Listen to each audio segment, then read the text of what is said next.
Pemirsa, Senin kemarin Polda Metro Jaya melaksanakan gelar perkara khusus atas kasus tudingan ijazah palsu milik Presiden ke-7 Republik Indonesia Joko Widodo. Dan ijazah milik Joko Widodo ini diperlihatkan dalam gelar perkara khusus tersebut. Apakah kemudian temuan-temuan lain atau fakta-fakta baru yang terungkap dari gelar perkara khusus dan bagaimana pula pengaruhnya terhadap kelanjutan perkara ini? Malam hari ini kita akan membahasnya bersama dengan sejumlah narasumber yang sudah hadir di studio. Ada Bang Andi Aswan, Ketua Umum dari Jokman. Selamat malam Bang Andi, apa kabar? Bertemu lagi kita sehat, terima kasih sudah hadir malam hari ini. Dan juga bergabung bersama kita ada pengacara dari Roy Suryo CS, Bang Abdullah Al-Katiri. Selamat malam, Assalamualaikum Bang Al-Katiri, apa kabar? Waalaikumsalam. Sehat ya Bang? Alhamdulillah. Alhamdulillah. Dan juga bergabung bersama kita malam hari ini ada pakar hukum pidana dari Fakultas Hukum Universitas Indonesia, Ibu Feby Mutiara Nelson. Selamat malam Bu Feby. Selamat malam Mbak. Sehat juga ya Bu? Alhamdulillah. Alhamdulillah. Sehat. Terima kasih sudah hadir dan bergabung melalui sambungan Zoom. Ada Komjen Pol Purnawirawan Bapak Ito Sumardi, Kabareskrim Polri tahun 2009 sampai 2011. Selamat malam Pak Ito. Selamat malam Mbak Ken. Baik. Bang Al-Katiri, kemarin sudah diperlihatkan ijazahnya milik Pak Jokowi. Berarti clear atau masih ada lagi yang mengganjal? Begini, diperlihatkan kan belum berarti asli. Oh, oke. Jadi begini, memang saya mulai pagi ikut, Bang Andi tahu ya, saya ikut mulai pagi. Saya ikut di klaster pertama. Saya kuasa hukum dari TPUA, itu mulai jam setengah 11. Itu sampai jam setengah 4. Bayangkan berapa jam itu. Setelah itu istirahat sebentar, setengah 5, jam 5 masuk lagi, itu klaster kedua.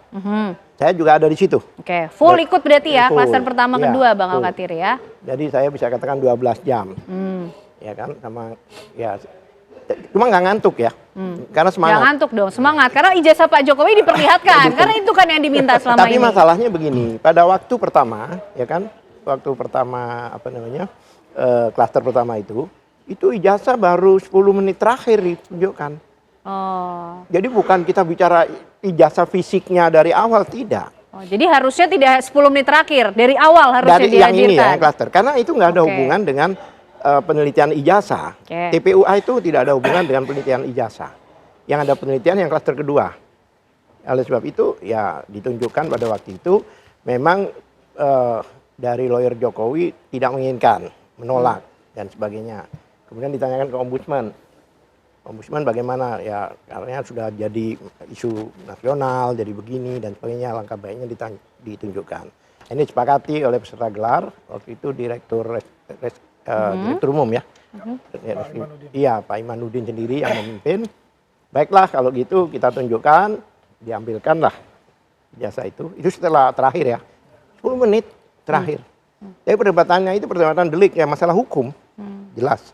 Ditunjukkan, kita lihat dan disegel kan, dipotong, digunting ya.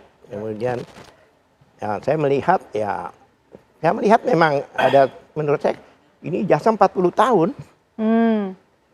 Kok nggak dilaminating gitu. Saya lihat ya ini menurut pandangan saya ya. Saya lihat fotonya juga kayaknya nggak rusak-rusak amat gitu ya, nggak rusak ya.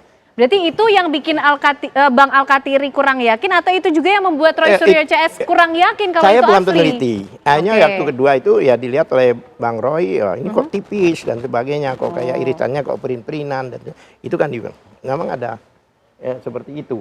Memang yang penting ijazah itu persis sama dengan apa yang Dian Sandi upload yang diteliti oleh orang-orang itu. Sama, itu dulu sama ya, diakui sama. Exactly the same. Jadi sama. Jadi istilahnya penelitian orang-orang itu yang berdasarkan itu. Dan ijazah itu kan diakui oleh Pak Jokowi. Karena apa? Dian Sandi kan pernah datang. Ya kan, pernah datang ke sana dan meminta maaf karena mengupload itu kan dimaafkan. Berarti benar kan ijazah itu? Ngapain minta maaf kalau nggak benar? Nah itu. Jadi penelitian ini udah menurut kita udah on the track. Oke. Baik. Bang Andi Aswan gimana nih? Ini yang disayangkan kenapa 10 menit terakhir ditunjukkannya ijazahnya. Lalu tadi dari 40 tahun umurnya, tapi kok kemudian dari sisi kertasnya tadi secara detail disampaikan Bang Al-Katiri yang menjadi kurang yakinnya lagi Roy Suryo CS, Bang. Jadi begini, kalau kita melihat itu kan banyak ya, sampai 6 atau terms ya. Dan itu kan pada sesi tanya jawab itu terakhir. Dikeluarkan itu. Apa yang dikatakan Bang Al-Kathir itu kan sudah benar. Dan itu kan dikeluarkan itu mungkin lebih dari 7 menit lah ya. Salah satu pengacara Ibu Eli itu pun menyentuh itu. Oh, sampai menyentuh, Menyentuh ya? dia bilang. Kan nggak boleh. Dia bilang dia menyentuh. Siapa Jadi, itu? Ibu Eli. Oh, saya nggak tahu. Bukan oke. Pak Al-Kathiri, tapi Ibu Eli kuasa hukum dari Bang Egy Sujana, ya, dari Bang Egy. Dia bilang, saya menyentuh, saya melihat itu ada emboss, saya ada watermarknya, dia bilang, dan fotonya ada lintasan merah juga.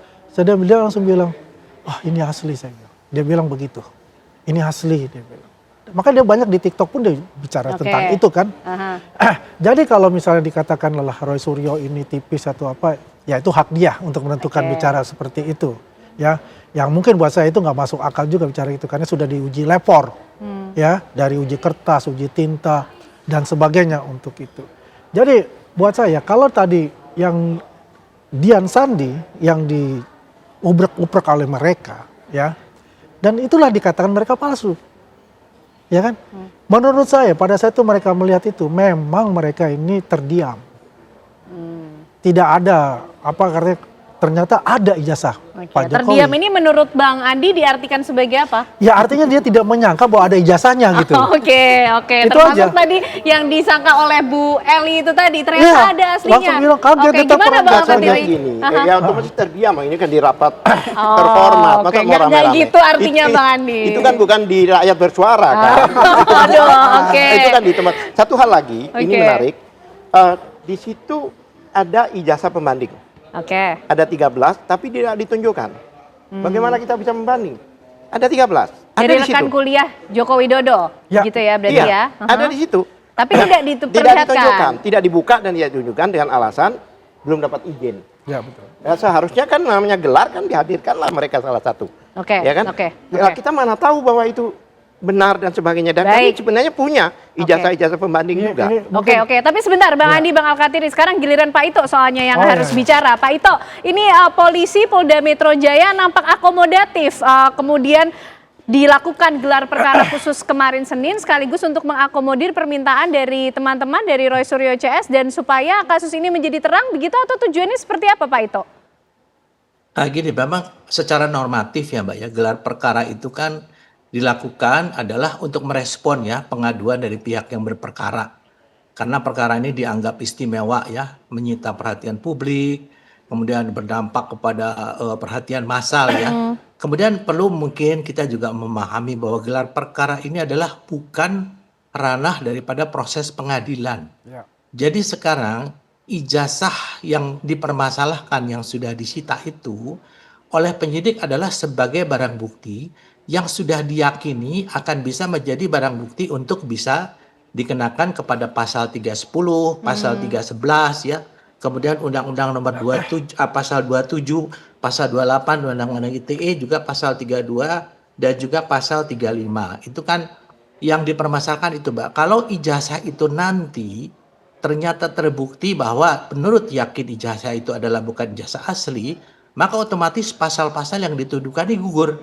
Tapi kalau ijazah itu dinyatakan barang bukti yang sudah dilakukan penelitian ya, penyelidikan oleh pihak kepolisian yaitu melalui forensik ya, di mana telah ditetapkan bahwa ijazah itu otentik dan juga identik dengan pembanding-pembanding tadi, ditambah lagi dengan keterangan dari UGM, keterangan dari saksi-saksi, maka ini yang harus dapat meyakinkan hakim bahwa dengan keyakinan hakim bahwa ijazah ini asli, maka pasal tadi 310, 311, kemudian pasal 27 ya, pasal 32, 35 dan pasal 28 ini memenuhi untuk diteruskan dalam penyidikan. Nah, sekarang kan yang permasalahannya Mbak, ini kan yang di polisi ini kan adalah merupakan fakta ya, bukti ya, fakta. Kalau kita dihadapkan kepada opini, tentunya nanti kita tunggu saja di pengadilan. Jadi saya kira tidak mungkin juga penyidik itu menunjukkan barang bukti itu untuk diteliti oleh pihak yang berperkara sangat tidak mungkin ya, karena itu memang kebaikan penyidik juga untuk bisa memfasilitasi. Demikian, Mbak. Oke, baik. Tadi Pak Ito sudah menjelaskan apa kemudian yang menjadi alasan pihak kepolisian mengakomodir dilakukannya gelar perkara khusus. Nanti mungkin Bu Feby juga bisa ikut menjelaskan di balik semua kepentingan umum itu secara hukum pengaruhnya seperti apa sih Bu atas kelanjutan perkara ini? Dijawabnya nanti ya Bu Feby. Usai jeda pemirsa, kami kembali hadir untuk Anda.